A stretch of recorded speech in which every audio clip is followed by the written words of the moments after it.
warahmatullahi wabarakatuh. Apa kabar pemirsa? Kembali lagi dalam Dialog Malam bersama saya Sandra Andriani. Pemirsa, beberapa hari lalu sebanyak 25 relawan vaksin COVID-19 ini dinyatakan terpapar virus COVID-19. Padahal tujuan dari vaksin itu sendiri adalah untuk mencegah penularan virus. Lantas seberapa tinggi efikasi dari vaksin yang sudah ada saat ini dan mengapa hal tersebut bisa terjadi? Kali ini akan kami bahas dalam dialog malam bersama dengan narasumber yang sudah hadir di tengah-tengah kita semua, yaitu Ketua Riset Vaksin Sinovac, Profesor Kusnandi. Selamat malam, Prof. Selamat malam. Apa kabar, Prof?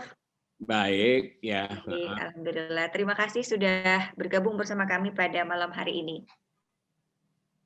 Sama-sama, ya, sama-sama. Terima kasih. Ya, Prof, beberapa hari yang lalu ini dikabarkan ada 25 relawan uji klinis vaksin yang dinyatakan terpapar virus corona. Bagaimana menurut dokter? Ya, itu wajar aja, ya. Dari 1.620 relawan, ya, 7 relawan yang dapat vaksin itu terpapar dan 18 relawan dapat placebo itu juga terpapar. Jadi perbandingannya ya antara yang dapat vaksin dan placebo itu 7:18 ya. Nanti ada rumusnya, nanti dibandingkan. Nah, dengan rumus itu nanti keluar efikasi vaksin itu ya 65,3%. Artinya kalau orang ini kita sekarang divaksin ya di suatu daerah ya, kalau kita memvaksin semua, maka itu yang akan terlindungi ada kurang lebih 65,3%. Seperti itu yang terlindungi. Oh. Ya, jadi yang selebihnya itu terlindungi, tapi oleh karena itu ada terjadi kekebalan kelompok, ya herd immunity gitulah. Kalau kita udah memberikan vaksinasi, maka selebihnya akan terlindungi oleh karena mekanisme herd immunity tadi itu. Ya. Lalu sebetulnya apa yang menjadi penyebab 25 relawan uji klinis vaksin tersebut bisa terpapar virus corona ini, Prof? Ya. Kan di Bandung itu zona merah ya. Jadi virus itu ada di mana-mana. Jadi pada umumnya semua orang itu mudah terpapar oleh karena virus, sehingga memang harus selalu pakai masker, ya, jaga jarak dan sebagainya, dan meningkatkan daya tahan tubuh, ya, meningkatkan daya tahan tubuh dengan olahraga ringan, makan yang baik. Tapi ada sebagian orang yang mungkin daya tahan tubuhnya itu kurang bagus, ya, sehingga walaupun sudah divaksin dia itu masih bisa terpapar. Tapi oleh karena udah divaksin, maka gejalanya itu tidak ringan, tidak berat, ya. Mereka tidak ada yang dirawat. Ya, gejalanya pada umumnya batuk pilek, demam sedikit, ya. Terus kemudian atau batuk pilek, hilang pencernaannya, ya, hilang penciumannya, ya, atau rasanya seperti itu. Karena semua relawan uji klinis itu kalau ada gejala batuk pilek panas akan diswab, atau batuk pilek dengan kehilangan penciuman atau kebutuhan berkurang atau rasa berkurang itu juga ada di swab, sehingga ketemulah 7 orang yang divaksin dan 18 orang yang placebo, ya. Nah, yang divaksin itu semuanya nggak ada yang dirawat, semua gejalanya ringan. Ya, karena udah divaksin, jadi nggak ada yang dirawat. Oke. Bedanya vaksin dengan placebo itu seperti apa, Prof? Kalau vaksin itu diberikan vaksin. Kalau placebo dikasih air, jadi nggak menimbulkan efek sama sekali. Gitu.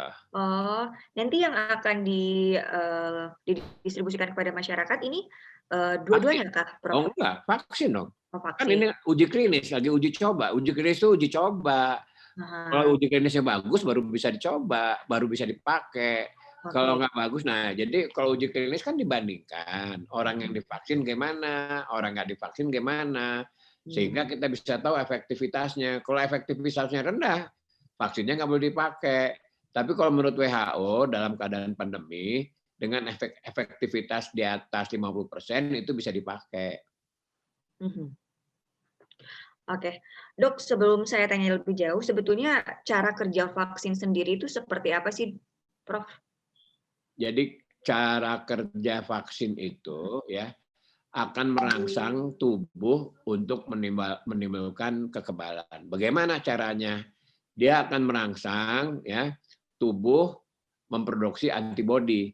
Antibodi itu ada di mana? Yaitu antibodinya dibikin oleh sel-sel darah, sel-sel darah putih. Sel-sel darah putih apa? Limfosit. Ada berapa macam limfositnya? Ada 2 macam ya, limfosit T dan ya limfosit T ya dan limfosit M ya gitu loh ya. Sehingga dia akan mengeluarkan antibodi. Jadi, vaksin itu cara kerjanya adalah untuk merangsang pembuatan antibodi di Ya, dalam tubuh kita. ya betul. Baik. Prof, banyak juga yang bertanya, vaksin yang sudah ada di kita itu, di negeri ini itu, bagaimana sih Dok, ingredients-nya, kandungannya? Kandungannya itu adalah kuman yang dimatiin ya. Jadi kuman itu dimatiin dengan zat-zat kimia ya. Nah, kalau udah itu ya jadi dicampur zat kimia. Zat kimianya apa? Yaitu zat kimia itu ada bermacam-macam ya. Ada untuk pengawet, ada untuk supaya tidak terpapar oleh kuman-kuman, jadi dikasih antibodi, terus diberikan juga zat-zat kalau disuntikan tidak begitu sakit. Jadi ada beberapa kandungan lain yang dalam vaksin itu, tapi semuanya udah dicoba dan itu aman. Oke. Oke. Prof, 25 relawan yang dinyatakan positif virus corona setelah mendapatkan penyuntikan kedua. Setelah mendapatkan penyuntikan kedua ini, lantas apakah ada perbedaan antara penyuntikan pertama dengan penyuntikan kedua? Nggak ada, semuanya tetap ada. Kalau udah penyuntikan kedua, nggak akan disuntikan lagi. Kan cuma cukup 2 kali penyuntikannya. Iya, tapi Relawan itu. apakah ada perbedaan penyuntikan pertama dengan penyuntikan kedua? Yang mana maksudnya? Perbedaan apa? Vaksinnya, dalam vaksinnya, atau memang 2 kali saja diberikan dengan jenis vaksin yang sama? Iya, di lapangan kan kasih vaksin yang sama. Pertama kali disuntikan, kemudian kedua disuntikan, udah cukup. Kan kalau pamannya di lapangan nggak dikasih placebo, semuanya dikasih vaksin. Placebo itu hanya digunakan pada waktu uji klinik. Gitu loh ya. Jadi pada uji klinik, kalau tidak dalam uji klinik ya dikasih vaksin benar. Uji klinik itu kan untuk mengetahui apakah vaksin ini bisa dipakai atau enggak. Ya gimana keadaannya yang dikasih vaksin gimana, yang nggak dikasih vaksin gimana. Ternyata yang dikasih vaksin itu bagus gitu loh. Ya, udah melewati standar WHO. Makanya bisa digunakan di kita vaksin yang dibuat oleh Sinovac itu, oleh Bio Farma gitu loh. Selain Sinovac, ada lagi vaksin jenis lain nggak dok yang nantinya akan digunakan di Indonesia ini? Oh banyak ya, karena untuk Sinovac aja kurang ya. Jadi nanti ada Moderna, ya ada yang lain-lainnya ya, ada Gamaleya, kemudian ada vaksin-vaksin lainnya banyak kok itu ya. Ya. Ya. Ada Pfizer ya, dari BioNTech, kemudian macam-macam itu vaksinnya ya.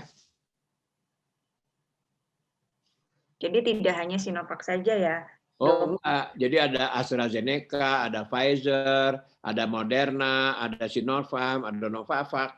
Karena kita jumlahnya banyak orangnya. Jadi kalau dari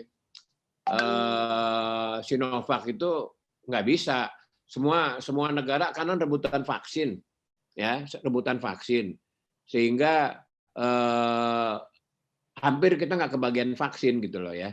Karena jauh sebelumnya orang-orang itu udah beli walaupun vaksinnya belum jadi, ya. Jadi kayak umpamanya kita pesen AstraZeneca itu 50 juta dosis. Kemudian dari Pfizer kita 50 juta dosis. Kemudian dari Moderna kita juga mesennya kurang lebih